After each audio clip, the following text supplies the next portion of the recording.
ನಾವು ನಿನ್ನೆ ನೋಡಿದ್ವಿ ಅವಿಚ್ಛಿನ್ನವಾಗಿ ಯಾವ ರೀತಿ ಆ ಮನುಷ್ಯನ ಚರಿತ್ರೆ ಸಾಗಬೇಕು ಅಂತ ಆನೆಗೆ ಅಂಕುಶ ಹಾಕದಂಗೆ ನಾವು ವಿಧಿ ಅಂಕುಶ ಹಾಕಿ ನಮ್ಮನ್ನು ಎಳ್ಕೊಂಡು ಆ ಪೌರುಷದ ಒಂದು ನದಿಯನ್ನು ಅದನ್ನು ಮುಂದಕ್ಕೆ ಹೋಗೋ ಹಾಗೆ ಮಾಡ್ತಿದೆ ಅಂತ. ಇವತ್ತು ಹೇಳ್ತಾರೆ ಈ ವಿಶ್ವಕ್ಕೆ ಅಳಿವೆಲ್ಲಿದೆ? ಅಳಿವಿಲ್ಲ ವಿಶ್ವಕ್ಕೆ. ನಾವು ಬರ್ತೀವಿ ಹೋಗ್ತೀವಿ, ಈ ವಿಶ್ವಕ್ಕಂತೂ ಅಳಿವಿಲ್ಲ.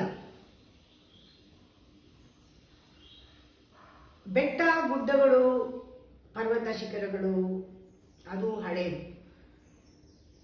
ನೆಲ ಹಳೇದು, ಅದರ ಮೇಲೆ ಹರಿಯೋ ನೀರು ಹರ್ಕೊಂಡು ಬಂದರೆ ಅದು ಹಳೇದಾಗಲ್ಲ. ಯಾಕೆ ಅಂದರೆ ಆ ನೀರು ಮಳೆಯಿಂದ ಬಂದದ್ದು ಹೊಸದು, ಚಿಲುಮೆಗಳಿಂದ ಎದ್ದ ನೀರು ಹೊಸದು.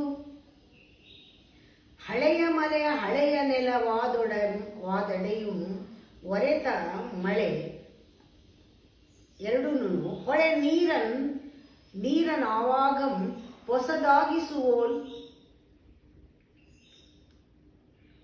ಬೆಟ್ಟ ಹಳೆದಿರ್ಬೋದು, ನೆಲ ಹಳೆದಿರ್ಬೋದು, ನೀರು ಹರಿಯೋ ನೆಲ ಬೆಟ್ಟ.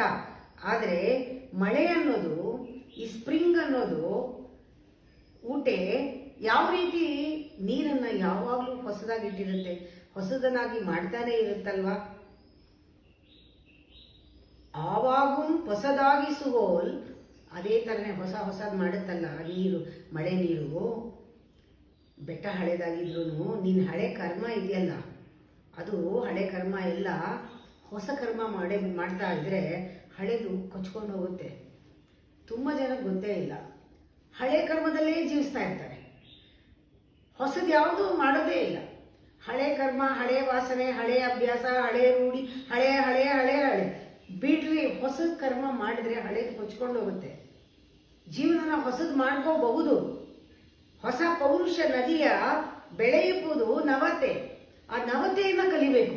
ತುಂಬ ಜನಕ್ಕೆ ಹೊಸತನ ಬೇಕಿಲ್ಲ, ಹೆದರಿಕೆ, ಹೊಸದು ಏನೋ ಅಂತ. ನಾ ಯಾವಾಗಲೂ ಹೇಳ್ತಿರ್ತೀನಿ, our mind is afraid of new ಅಂತ. ನಮ್ಮ ಮನಸ್ಸು ಅಭ್ಯಾಸದ ಮೇಲೆ ಬದುಕಿರುತ್ತಲ್ಲ, ಅದಕ್ಕೆ ಎಲ್ಲ ಪರಿಚಯ ಇರಬೇಕು, ಎಲ್ಲ ಗೊತ್ತಿರಬೇಕು, ಇದರ ಭಯ. ಹೇಗೋ ಏನೋ ಹೊಸದು ಅಂದರೆ ಹೇಗೋ ಏನೋ ಅಂತ ಎಲ್ಲ ಪರಿಚಯದಾಗಿ. ರೋಡು ಕೂಡ ಅಷ್ಟೇ, ಪರಿಚಯದ ರೋಡಲ್ಲೇ ಹೋಗಬೇಕು, ಪರಿಚಯದ್ದೇ ತಿನ್ನಬೇಕು, ಅನುಭವ ಆಗಿದ್ದೇ ತಿನ್ನಬೇಕು, ಬೇರೆ ಹೊಸದು ಯಾವುದೂ ಬೇಡ.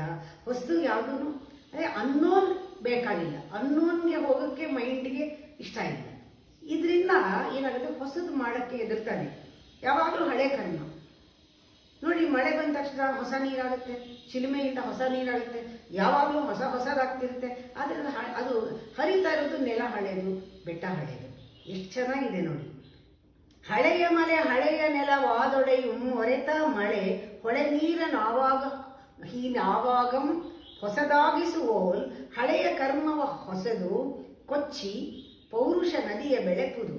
ಹೊಸದು ಹಳೆಯದನ್ನು ಕೊಚ್ಚಾಕಿ ಪೌರುಷ ನದಿಯ ಬೆಳೆಯಿಪುದು ನವತೆಯಲ್ಲಿ ಮಂಕುತಿಮ್ಮ. ಹೊಸದು ಆಗ್ತಾ ಇದ್ರೆ ಆಗುತ್ತಿರ್ದೊಡಂ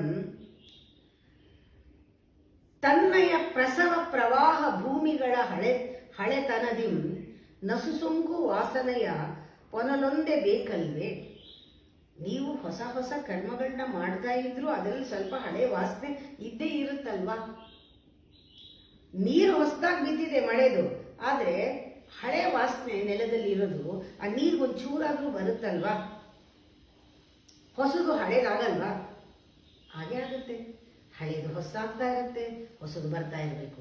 ಹಳೇದು ಮತ್ತೆ ಹೊಸದು ಹಳೇದಾಗುತ್ತೆ, ಹೊಸದು ಬರ್ತಾನೆ ಇರಬೇಕು. ನಸು ಸೋಂಕು ವಾಸನೆಯ ಪೊನಲೊಂದ ಬೇಕಂತೆ ಹೊಸದು ಹಳದಾಗದೆ ಮಂಕುತಿಮ್ಮ. ಹೊಸದು ಹಳೇದಾಗತ್ತೆ, ಹೊಸದನ್ನ ಹಿಡ್ಕೊಂಡು ಹೋಗು, ಅದು ಪುನಃ ಹಳೇದಾಗತ್ತೆ.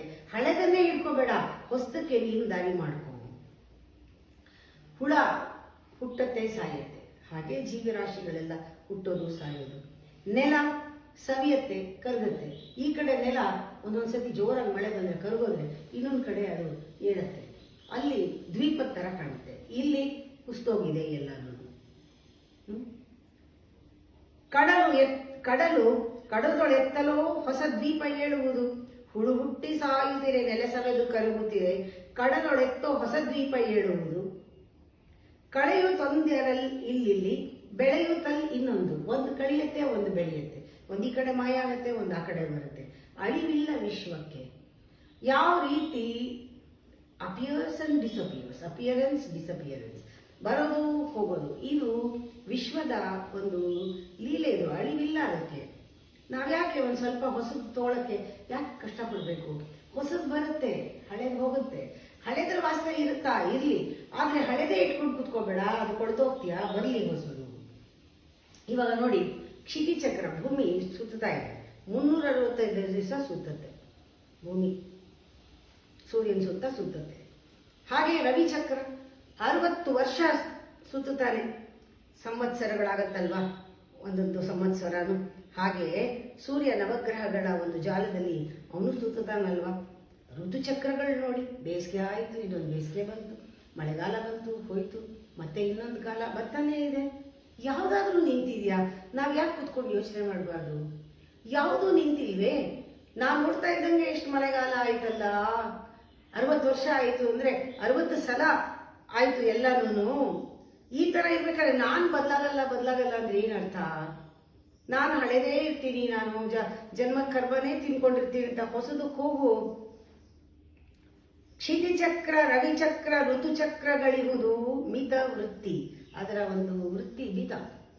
ಸುತ್ತಾ ಇದ್ರು ಮಿತ, ಅಲ್ಲೇ ಸುತ್ತಾ ಇರುತ್ತೆ. ನರನಿಗಂತೆ ಕರ್ಮ ನಿಯತಿ. ನರನಿಗೂ ಅಷ್ಟೇ ಕರ್ಮ ಮಾಡ್ತಾ ಇರೋದು, ಒಳ್ಳೇದು ಮಾಡ್ತಾ ಇರೋದು, ಕೆಟ್ಟದ್ದು ಮಾಡ್ತಾ ಇರೋದು. ಕೆಟ್ಟದ್ದು ಮಾಡಿದ್ರೆ, ಜಾಸ್ತಿ ಕೆಟ್ಟದ್ದು ಮಾಡಿದ್ರೆ ಮತ್ತೆ ಕೆಳಗಡೆ ಇಳಿಯೋದು, ಮತ್ತೆ ಅನುಭವಿಸೋದು, ಮತ್ತೆ ಒಳ್ಳೇದು ಮಾಡೋದು, ಮತ್ತೆ ಮೇಲೆ ಬರೋದು, ಕೆಳಗೆ ಹೋಗೋದು, ಇದು ನಡೀತಾ ಇದೆ. ಭೂಮಿನಲ್ಲಿ ಒಂದೊಂದ್ಸತಿ ಭೂಕಂಪ ಆಗತ್ತೆ, ಒಂದೊಂದ್ಸತಿ ಗ್ರಹ ಹಿಡಿಯುತ್ತೆ. ಭೂಮಿ ರಾಹು ಕೇತು ಭ್ರಮೆ. ಹಾಗೆ ನರ ಪ್ರಗತಿ ಕೂಡ ಒಂದೊಂದ್ಸತಿ ನರ ಏನೋ ಒಂದು ಅದ್ಭುತವಾದ ಮಾಡಿಬಿಡ್ತಾನೆ.